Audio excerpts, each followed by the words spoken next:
Nigel, I can imagine there's a bit of disappointment and frustration in the changing room. How do you assess that performance from your squad?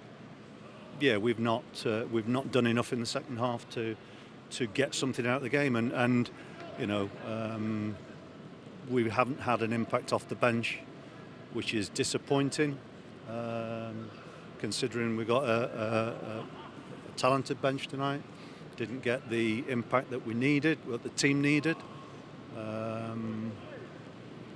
And that's something that is annoying because we've worked again. You know, I think the starting 11 did very well.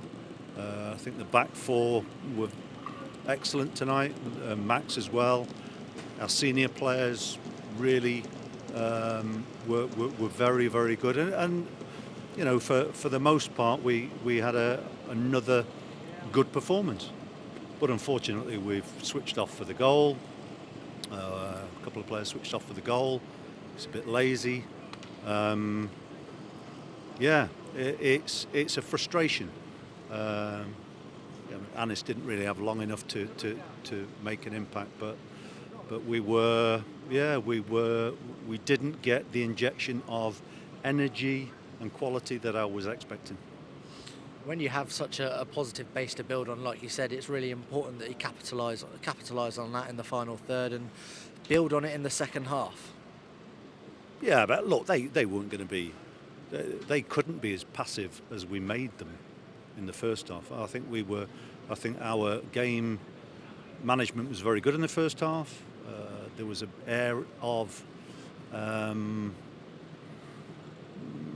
not frustration in the ground, but there was an uncomfortable feel that, you know, they weren't getting any rhythm, and that was because, maybe they put themselves under a bit of pressure, but we also played very well and made it hard for them. But you know, we let them off the hook somewhat. And look, I talk about young players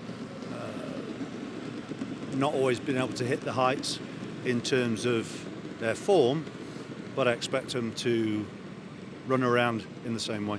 I expect us to always have energy, and I think we'll let ourselves down a little bit in that sense tonight. For those younger players, like you said, is that almost a little bit of a lesson for them to take forward? Well, it better have be, yeah. So it's up to them whether they learn or not. If they don't, then life will be a bit harder for them. Simple as that. I don't care who they are. Another, like you say, positive performance by and large on the road in a tough place to come. In some ways, there are more steps forward for the group.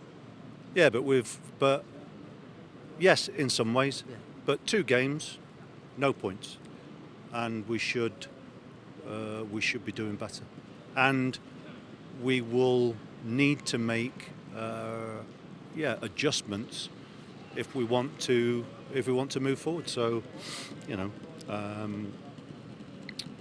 Saturday's result was a bit more or easier to accept just because we were more or less totally dominant in the game and created chances and there's a bit of misfortune about both goals. Tonight I'm a bit annoyed with how we didn't continue our push to get something out of the game just because we were a bit sloppy. Saturday, Rotherham, they're in town at Ashton Gate. It will be a different challenge, but what do you think you'll need to see differently from your group to get that 3 points? Well, obviously we've got to take some other chances. We've created a number of opportunities over the last 2 games. We've got to start sticking them away again. And I accept we've played against 2 very good sides. Watford have underachieved in terms of where they are in the league table this season. Sheffield United are flying high with lots of momentum. I still need to be realistic about it, but I know what we're capable of, and so my reflection of the 2 games will have a different feel to it than other people looking at it, just because I'm aware of where we've not been good enough.